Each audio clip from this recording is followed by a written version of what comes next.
Not the Footy Show. Forward sizzle. I think that's half the problem for the teams that haven't won one yet, is that all they're worried about is losing. They keep thinking about losing. There's only two teams that are in that category. Parramatta and the Tigers. Oh, what a shame.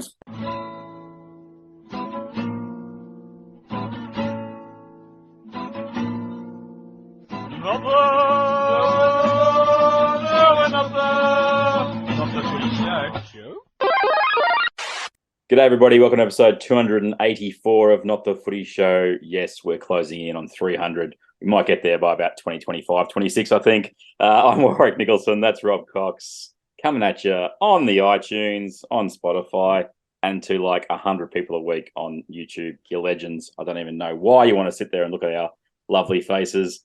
But I got a stat to open with, Cocksmith. I know you love a good stat. Loves a stat, this man. Don't you, mate? Go for it. Yeah, love it. Hit me with your stat, mate. All right, Mr. Exclusive. Canberra have won 9 in a row against Cronulla. Did you even know this going into the game tonight? Because I didn't. How good's that? When was the last time they lost one? Was it when 2018. did the Viking clap? Was that the Viking clap year? No, he retired in 2016. Yeah. No, 2018 is the last time Cronulla's beaten Canberra. They got the chocolates tonight, the Raiders. Interesting old performance from my boys. Got out to a 24-10 lead. Got a Cronulla player in the sin bin, and then I pretty much just cleansed the cheeks for the next 25 minutes. What about you? Well, you're sending me nervous text messages. I said, with 10 minutes to go, you said, okay, who's going to win it? Mr. Exclusive, who's going to win it? I said Raiders, and you go, oh, thanks very much. Now you've given us your kiss of death. Well, they scored You're about panicky. 2 seconds after you sent your message finally. They're always going to win, mate. You were panicking. Yeah, you were panicking. 24-20, Canberra win. Cronulla dropped to 1-2 without Nico Hines. Expect him back next week. Interesting tidbit. We got accused on this show, Cocksmith, of not talking about Cronulla last week. Did we? Apparently, we referenced Parramatta losing, but we didn't mention anything about Cronulla. Oh. So I thought we'd rectify it this week and mention how well Cronulla went in losing to Canberra. Does that sound fair?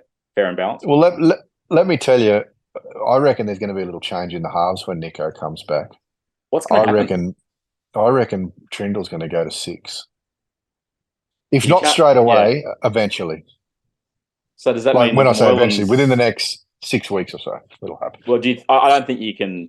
I didn't think Moylan was that bad tonight. It's just that Trindle was their most dangerous. Well, him and Kennedy were their most dangerous attacking players.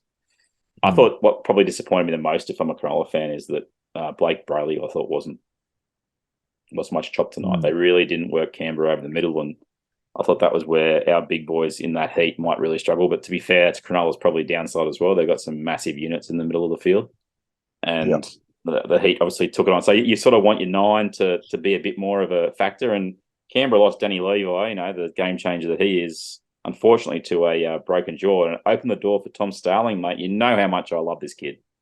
In terms of, I think he's our number one hooker by the length of the straight. And Ricky was forced into playing him for pretty much 80 minutes today, and he was one of Canberra's best. He really was. Well, you know what? I got to be honest with you. I think Starling's your number 1 and Wolford's your number 2, to be perfectly honest. I saw Wolford play a New South Wales Cup game a couple of weeks ago, and he was very good. Now, I know he's in ordinary company, but he was very good. So, yeah, well, that'll probably see Wolford come back into into at least the 18-man squad now that old mate Levi's out for a little while, Levi. But geez, I'll tell you what, Finucane works hard, doesn't he? He just doesn't stop, mate. This is the reason why Cronulla got him, is because he's one of these perpetual motion guys. He just keeps going and going and goes like a wind-up Energizer bunny.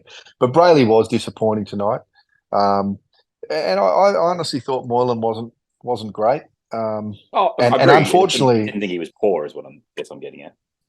Unfortunately for Moylan, dropped. Kennedy's going pretty good. So I don't think he's going to find himself back at 1, and I don't think he's got the hamstrings for it anyway. And I think it'll come down to, I think the coach, Fitzgibbon, will probably give Moylan a couple of weeks at 6 and just see where it's at. But I think Trindle will be on the bench for a while. I think he'll be, he'll be in the 17. as a number 14 to cover for a few spots, cover for Nico, because if Nico doesn't come back good, they need a 7 to come back in, and maybe just to keep Moylan keen. It's interesting that when you messaged me back when I said I got a stat for you to open the show, and wins and losses really is the only stat that matters. Let's be perfectly honest. And I just had a look through Cronulla's run meters for the game. All right. Now, this is why I don't rate stats. I know you don't rate stats, but Canberra, it's fair to say we outplayed them tonight with a better team.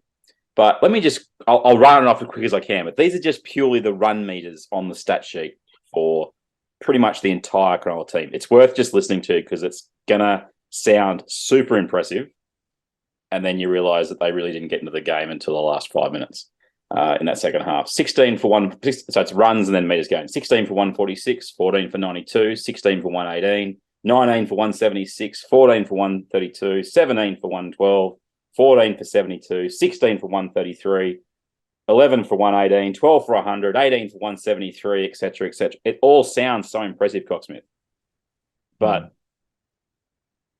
stats. You know what it sounds like to me? A snooze fest. Yeah, stats. That's what it sounds don't like. give a stuff about your running meters. Let's move away. All I want to know is missed tackles, drop balls, penalties given. That's all I want to know. And your forwards, you want your strike forwards to be running 200 meters. If they're not, something's up. Oh, it's just the thing. That's where stats you can look in the game and go, well, they were really good. Truth was, you watch that game and it wasn't until Canberra stopped playing footy in that second half and they got to that lead that it really invited Cronulla into the match. Canberra, look, it's a win you had to have if you're Ricky Stewart. You've come up against the Cowboys in round 1 and made a comeback and fell short. But looking at the Cowboys, you almost go, should you have won that match after their performances the last 2 weeks? And then they dropped a game to Redcliffe that they should not have lost. So to have been in control of this game, they ultimately hold on. They get a win. They head to Newcastle next week. And all of a sudden, an 0-3 start looks like it realistically should be 2-2. And Ricky's smiling very, very broadly. Just a quick mention on a player that deserves a wrap. There's two, actually. But the number one, Matt Timoko, was fantastic today. He made about 3 or 4 great plays. And a guy that I wasn't sure when we signed him whether he had it in him. But Dasami Solo, in his little stint he had tonight, noticeable, efforts there, and not too bad. And obviously, Big Red gets 2 tries. So Canberra get on the board for 2023. The other games of the weekend, mate, as interesting as they are, we have to talk about what I heard in some circles is the first Battle of Brisbane. It's the first time we're ever going to see 2 Brisbane. Hang on a second. I know that Brisbane are 3-0. I know Redcliffe are 3-0. But spare a thought for those mighty South Queensland Crushers. What happened to recognising that there's already been a Battle of Brisbane for 2 years? The Crushers with Garrick Morgan playing. And Mario Fennick as well. Because they were a blockbuster team. Do you find it interesting that, we talk about, we just had a whole week of, it's the oldest rivalry in the game, East versus South. That's little print money. Then you got people saying it's the first Battle of Brisbane. I'm going, we did have a team for a little while there. I don't know. Just seems, and who knows if it's the Battle of Brisbane anyway, because we don't even know where Redcliffe are from. I know, but we hardly ever talk about Super League years, mate. How many times have you seen on replay? Honestly, how many times have you seen on replay the Newcastle Manly Grand Final versus the Cronulla Brisbane Grand Final? Yeah. I don't think I've ever seen that on replay. That Cronulla Brisbane Grand Final in '95. The only place you can see Super League games is YouTube, pretty much. NRL.com have put a smattering of games up from Super League, but nothing anywhere near. It's funny, isn't it? Because that try series they had was pretty. I mean, look, it was awesome. I think it was pretty bloody good, to be honest with you. New South Wales, Queensland, and New Zealand. Mm-hmm. I think it was great. But anyway, we digress. But the point is, we've had a team in Brisbane. We've had 2 teams in Brisbane before. And the reason I bring that up is there was a tweet that I sent to you. Let me just bring it up while I've got it. And I don't know, Kevy in the post-match presser after your Dragons got smashed in the second half by Brisbane made a very interesting comment where he kind of dismissed Redcliffe as a rival. He said, I haven't even thought about him. We're playing him next week, are we? Whoop-de-doo. Yeah, I sent you a tweet 2 or 3 days ago, and it was through Media Week, which is a Twitter account. And it's very interesting because apparently Brisbane are so confident in how dominant they are in Queensland in Brisbane, that they have got a agency working on their strategy to, let me quote, assert the team's dominance as the city's iconic sporting organisation. What is going on here?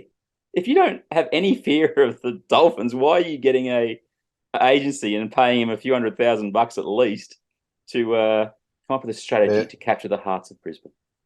They're scared, mate, and I'll tell you why they're scared. Yep. I call it the Anthony Mundine factor, and I'm not talking about when he's played football, but a lot of people would turn up to see him get his bum spanked, right? It didn't necessarily go for the guy that was fighting him. And I reckon there's quite a few people in Brisbane that will turn up to watch the Dolphins and the Broncos clash just to see the Broncos lose. They don't really care too much if the Dolphins win as long as the Broncos lose. Trust me, there's an element of Brisbane that don't like the Broncos, right? And so they're on a propaganda, like a propaganda mission to try and convert the unconverted, I would have thought. And they certainly don't want the unconverted to fall into the Dolphins' fold. They would hate for a lot of jerseys from the Dolphins to be sold next week at that game. The more supporters the Dolphins get, that's one less for the Brisbane Broncos. They've always had this weird kind of want of dominance over Brisbane. They loved that it was a one-team town. They could take anyone they wanted. They're the reason that South Queensland aren't in the comp anymore. It's not because of the NRL. It's because Brisbane said, as proxies for Super League, if we're merging this thing, they ain't coming back. We're having Brisbane to ourselves. That's right. And now they don't have it. And look, Kevy, I don't know if Kevy hasn't thought about it. One thing Kevy has thought about is he doesn't want to get into mind games with the old master because Uncle Benny. Bennett's the best at it. The best. Because he doesn't have to say too much and he's beaten you already. So, yeah, I think Kevy has thought quite a lot about it. It's probably snuck up on him a little bit because, they've been going pretty good. But, yeah, I don't think he wants to get into a mind game with Benny. You know what's a nice feeling if you're Kevin Walters? It's the fact that your team is going so good you can actually think about playing mind games. Because a year ago, the last thing he would have been thinking of was anything like, it's like, where am I going to win from? Where am I going to win from? And now it's, Redcliffe who? Actually, if he calls him Redcliffe, I'll love Kevy Walters forever. He needs to call him Redcliffe all week. Listen, with what we saw the other night in their second half, I think the Broncos will beat Redcliffe next week. But let's have a quick chat about St George, shall we? I'm happy to do that, mate. What did the coach say at halftime to make them come out of the shed with pumpkins on their head instead of heads? What was the halftime speech about? That's a good question. I mean, I could try my Anthony Griffin's biscuits, or whatever I call him, impersonation, but I won't. I don't think it was anything but complete. Give yourself a chance. And they actually did have a chance there, Cocksmith. If Zach Lomax gets that ball down with his hand going out, they're in the lead going from 18 all into the lead. So I know the final score was deplorable because they scored 4 tries in the last 10 minutes, but I'll tell you weren't that much out of it. You really weren't. Until we weren't. Well, and then we were really out of it. 2 points is 2 points, yeah. I'll happily forget the second half and live on the first half crumbs. But the Broncos have got this thing in them this year. They can score a lot of points very quickly. And while Reynolds is on the field, we said that at the start of the year, didn't we? Yeah. That'll continue to happen. I think they went exceedingly well, and I think they're definitely on the upswing. They're going to keep going. It was a great performance. 40-18 in the end. Reece Walsh feasted on the Dragons towards the end. Payne Haas, that second stint.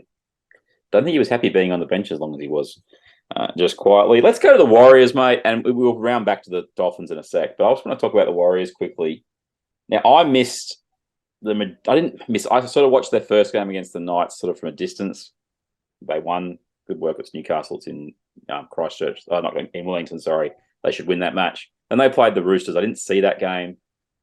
All reports were it was an average footy game, but they didn't get beaten by much. They go up to the North Queensland and they gave it to these fancy Cowboys who didn't have Scott Drinkwater. Is Scott Drinkwater just that important, or are the Cowboys entering 2023 with a little bit of a high opinion of themselves? I think a bit of both. I think the Cowboys are giving themselves a bit of a rap. I think the Warriors are better than people think, and I think Drinkwater is fairly important to that team. He adds another leg of or another arm of attack.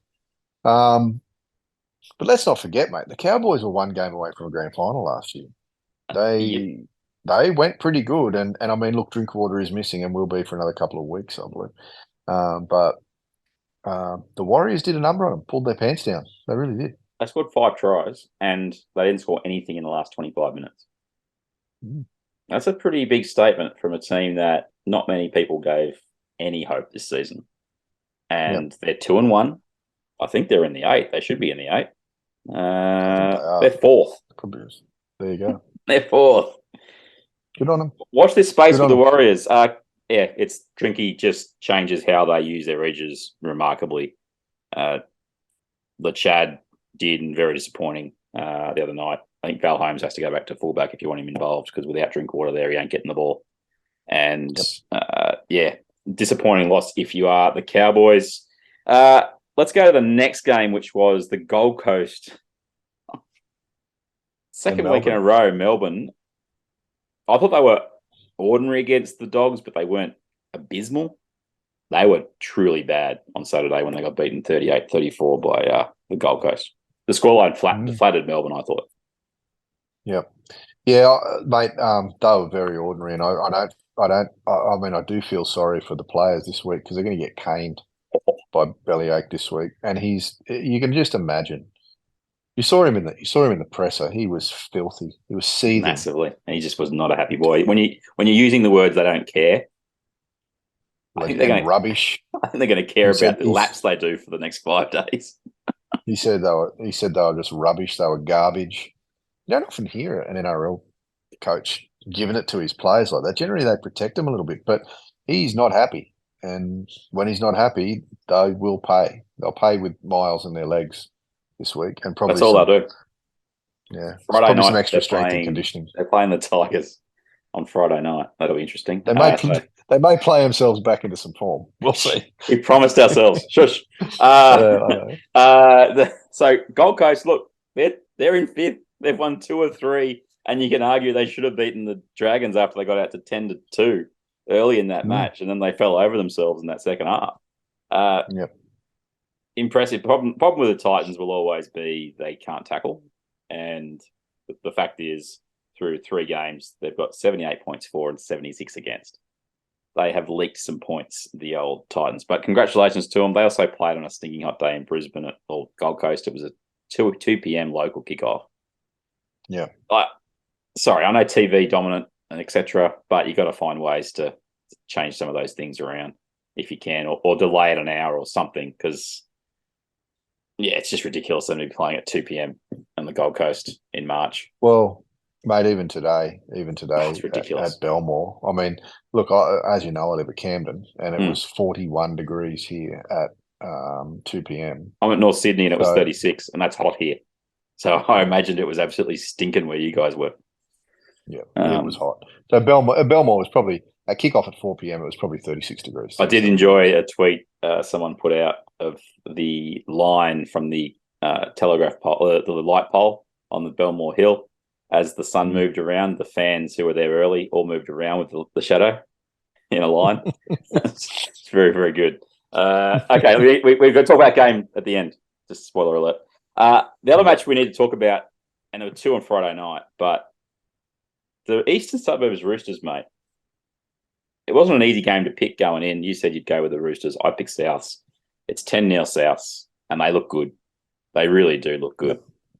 Yep. Then something changed, and I don't think it was just purely that JWH and Smith came on the field, but to me, where it felt like it really turned, and I'll just bring up the stat here because I just wanted to make sure when they scored. Brandon Smith scored in the 33rd minute, and he ran straight around Kolomatangi. From that moment on, it felt like the Roosters were going to win the game.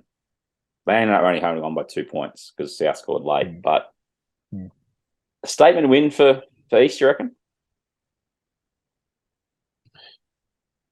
Look, we had a conversation that nobody heard, obviously, because it wasn't on air. We had a conversation about who should win, who would win, and it's always a hard one, isn't it? Because it's always such a close battle, especially of late. The thing that made me pick the Roosters was that Robbo had a meeting with them during the week about not losing your head. Let's not get emotional about this game. Let's keep our heads on, because when we start thinking about something other than football, we generally don't go that great. Yeah. And testament to that was JWH. In the last 10 minutes of that game the other night, he was settling the players down. He's normally the one wanting to tear people's heads off. So Coach Robinson got what Coach Robinson got what he wanted. Yep. He absolutely was JWH. He was the one telling him to settle down. No, I mean, was it somebody else in his jersey? Was what I guess was. No, it was him. And he got what he wanted, and I thought that came out was a little kind of a tidbit in the news that they'd had that meeting. Enough. They obviously leaked it to somebody in the media to let them know that they weren't going to get pulled into that little game, and they didn't get pulled into it. And look, South looked great, mate. At times really there, South looked really good. And when Latrell got near the ball, he looked dangerous. He threw a couple of perler passes. He had some great runs. But,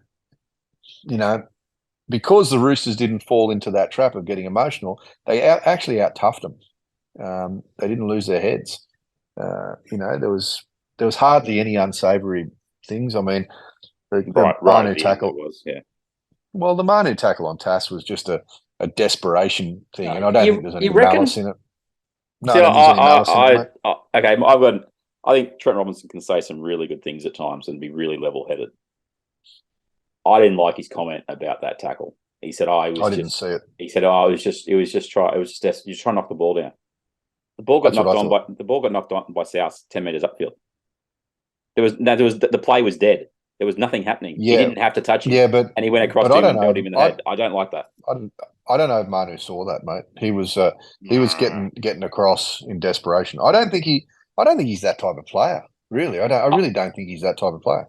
He was. Obviously, he got knocked. He's slapped. I think it was by Cheekham. I don't think it was a punch, but he got slapped and it opened up that wound on his face. Yep. I just didn't. I know a coach does it. I get it. I mean, Billy Slater's been doing it for the last 24 hours with Felice Kafusi protecting his Origin player. Deluxe about that hit on Jackson Hastings. He had, it's unlucky. It's not that bad, all that sort of stuff. I get coaches defending that. I didn't like that comment, especially in that I thought that Manu could have well and truly pulled out of that well before he got into a situation where even if he's going for the ball, he hits him in the head. He didn't need to go anywhere near him. The play was dead. But anyway. Didn't like it. Well, like I say, I don't think he knew it was dead, and the Roosters only ended up winning by 2, right? Tass scores that try, and then the play's alive because Manu doesn't want to have a go. That's possibly a game saving. But he did. He came up with a game saver on Alex Johnson, didn't he? Was it Alex Johnson? Yeah, that was the other one. There was another one where he did that, where he actually saved the try on Tass. It's a different tackle I'm talking about. The one that instigated the sin bin. Oh, right. It's not the same one. Sorry, just to be clear. No, I don't think Manu's that kind of player. There are players around that are like that. But look, I think the Roosters really did keep their heads, and I think that they benefited from it, and so that'll probably be the blueprint going forward for them when they play South. How good is Teddy? I just love Teddy. I love him too. Just sensational. It's just great. But the more that I see of Suaalii play, the more I like him too. He's a class act. I mean, off the field, I'm not certain. I don't know him. But on the field, he's not doing himself any disservice by the way he's playing. If the Roosters don't want him and don't want to tie him down, or can't because of their cap or whatever, then someone will, and someone will pay big bucks for him. You watch. 3 quick notes. 37,000 fans. Fantabuloso. More of that, please.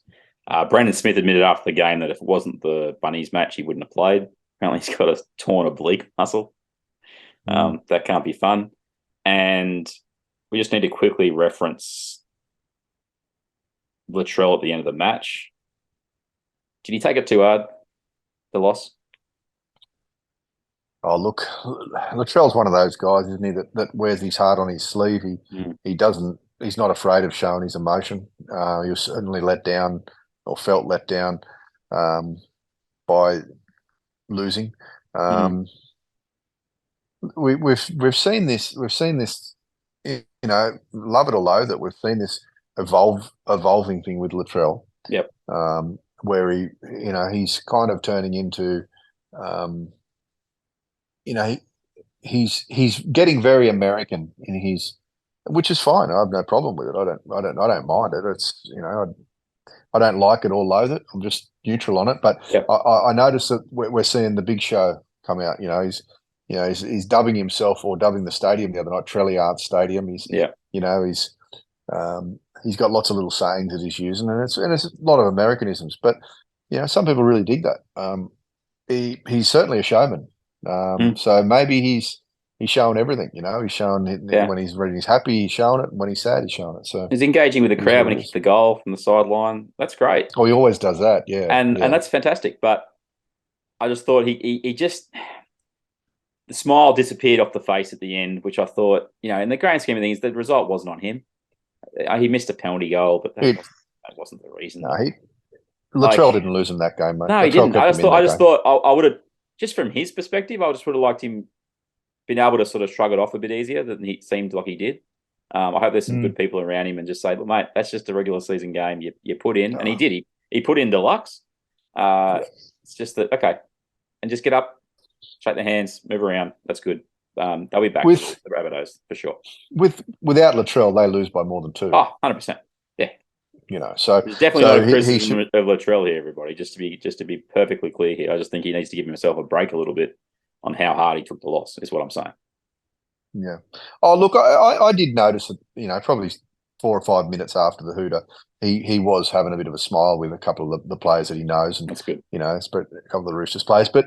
I can't begrudge the bloke for being a bit upset, because one thing I hate seeing is when the hooter blows, the team that lost are laughing and carrying on with the opposition. I don't like that. I really don't like that. So I can't begrudge him a little bit of time. He was 4 or 5 minutes later, he was all right, mate. Quick point on that. I did notice Suaalii and Tupu. Suaalii did a nice bat on, and Tupu was just a step behind. And that's something that Tupu is not great at. He sometimes is just a little bit behind. Some wingers are too far ahead, some are too far behind. Anyway, Suaalii, I thought he executed the tap on really well, but Tupu wasn't there. Yep. Tupu's disappointed, didn't get there, whatever. And Suaalii came over to give him a high five, and Tupu just he gave it to him, but he wasn't happy with him. He's like, "No, dude, I stuffed up." Or you stuffed. It was like, we stuffed up. We shouldn't be high-fiving, stuffing up. Really like that from Daniel Tupu. That's good stuff. Redcliffe, I'm sure we'll talk about them more as the game comes up on Friday, probably after Thursday night football. But I want to quickly touch on the unbeaten team for 2023, those mighty Manly-Warringah Sea Eagles. What's the biggest story, Manly undefeated or Parramatta 0-3? I reckon Parramatta 0-3 is the biggest story. Manly are going along quite nicely, thank you very much. But I think the biggest story is last year's grand finalists, albeit the loser of the grand final, are struggling, mate, and they're struggling big time. They're not losing by a lot. They haven't been flogged yet, but it's. They're looking at paying their main playmaker well over $1 million a year. Wouldn't be a good pod without Moses boot. And they're losing by only a little bit. You would think that your playmaker might get you across a line. Now they are missing Madison, who decided to sit down for 4 weeks because he wanted to save $4,000. He's the same bloke who gets paid $25,000 a week. But hey, and Lane had a busted jaw, did he? Or busted jaw in the last trial. Yeah. So he'll be back in maybe 2 weeks or so, I think, Lane. Madison's got one more week to sit down. No, Is that he's back correct? this week. He was 3 weeks out. This week. Okay. So let's I quickly hope have a you look enjoy at this their time. draw, because I don't think it's time to panic if you're Parramatta. It's just not. You lost Melbourne at home. You lost to the Sharks at home. Then you lost away to Manly. You got Penrith this week at CommBank. You got East at SFS the week after. They could be 0-5, Cocksmith. I'm still not worried if I'm a Parramatta fan, because their next 5 games, they could run the table.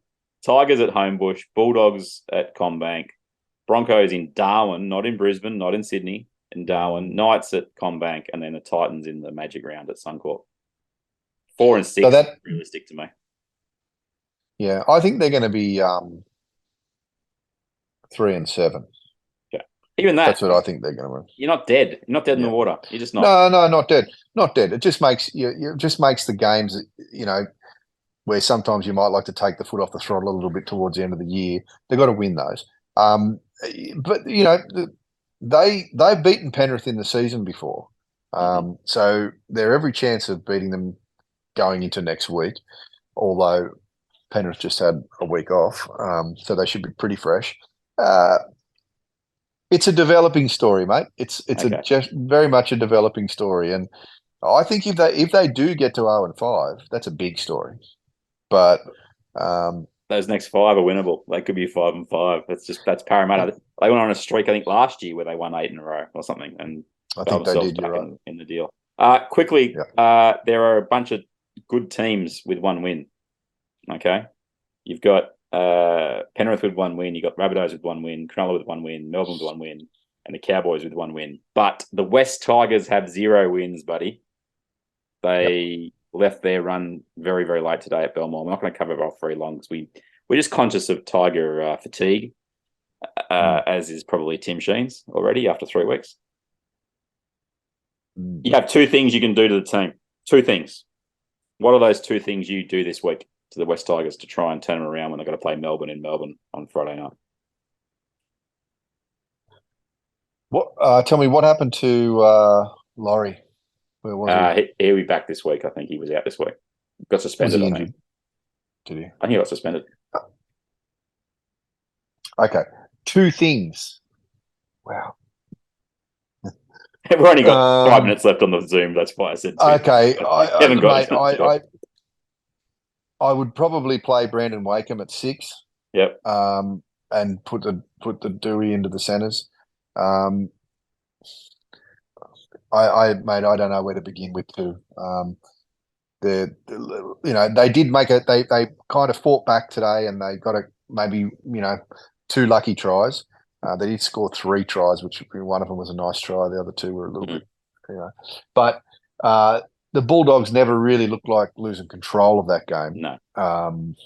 It was another high scorer. The Tigers, there's a few, like Bateman looked like he's a little unfit. He was walking after 10 minutes. So, he's got to get some more miles into his legs. He wouldn't have liked the sun today. How burnt is he tonight? Yeah, he'd be like a lobster tonight. Mate, I'm not entirely sure that I'm not entirely sure that the whole Benji Tim Sheen thing is working all that good. I said to you in a text that I'd probably send Benji to go and coach somewhere else, like the New South Wales Cup, do his apprenticeship, because at the moment he's kind of learning by watching, but I think he's running the show. I think he's doing all the interchanges. He's doing those things. But Tim's giving him that responsibility, and then you're noting that late in the game, Tim's making some very clear decisions in the last 20 minutes of the last 2 games. Well, if that's true, if what you just said is true, and we don't know for sure because we're not there, speculating. But they need to change that. Tim needs to run the show. Tim Sheens was brought in as a coach. If Benji's doing the coaching on game day, they need to change that because they're losing, right? And they don't look like winning. Today was their closest that they got, but I think it was an aberration because three kind of tries. The game was cactus. It was 26-6 or whatever. What would you do? Give me your 2. What would you do? Dewey to the centres. That's without question.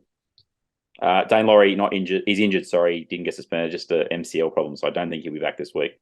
They got Papa Lee coming back into the side.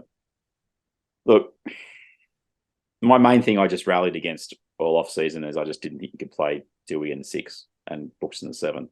The runs aren't on the board. The lack of confidence in each other is just at an all-time low or high. Do you think? Can I ask you something? Yeah.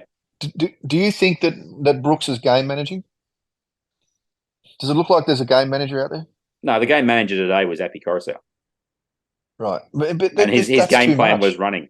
He ran more in the first half than he's run in like 6 years. And there's no fullback running with him.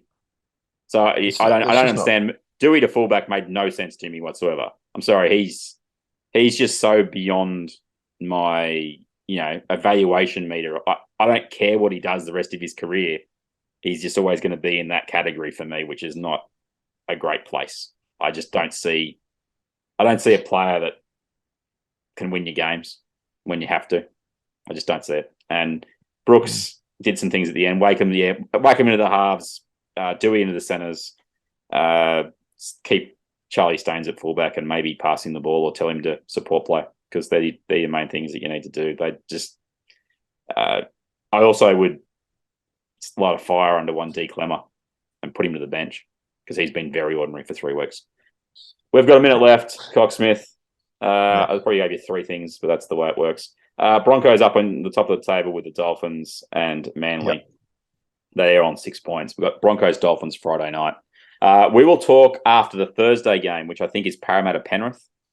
We're going to try and commit to doing this for the first couple of weeks, people, if you're interested. And that'll take you a little bit more things to consume during the commute. Cocksmith, we've got a minute left. Anything last comments to make?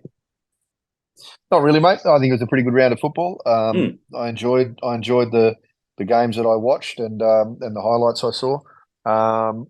The Broncos are looking really strong, mate. And I'd have to say that they're probably the form team in the comp at the moment, just quietly. I didn't think I'd say that, but they are.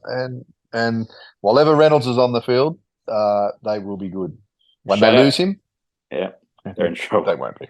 Shout out to the Bulldogs, who I think have played good footy for 2 weeks in a row. I know they almost got done today late, but in enterprising football, good football, in Gus you trust if you're a Bulldogs fan. That's Not the Footy Show, episode 284. Get us wherever you get your podcast. Love a review. Keep the comments coming on YouTube, and we'll speak to you next time. Take us away, Cocksmith. All right, buddy. Catch you later. Pepsi. Not the Footy Show. But just leave the Tigers till last is what I'm saying. So the expectation, given what we do normally, is that we'll lay into the Tigers. We'll still do that, but we'll just wait until the end. Cool. All right, go for it. All right. Not the Footy Show. We are one different. Yep. What do you got? Canberra aren't making the finals this year. Oh, stop it. I'm hanging up. I got to go, mate. The bars are calling me. The honky tonks are playing my tune. What are you talking about? Not the Footy Show. You've been sleeping over there? Pepsi.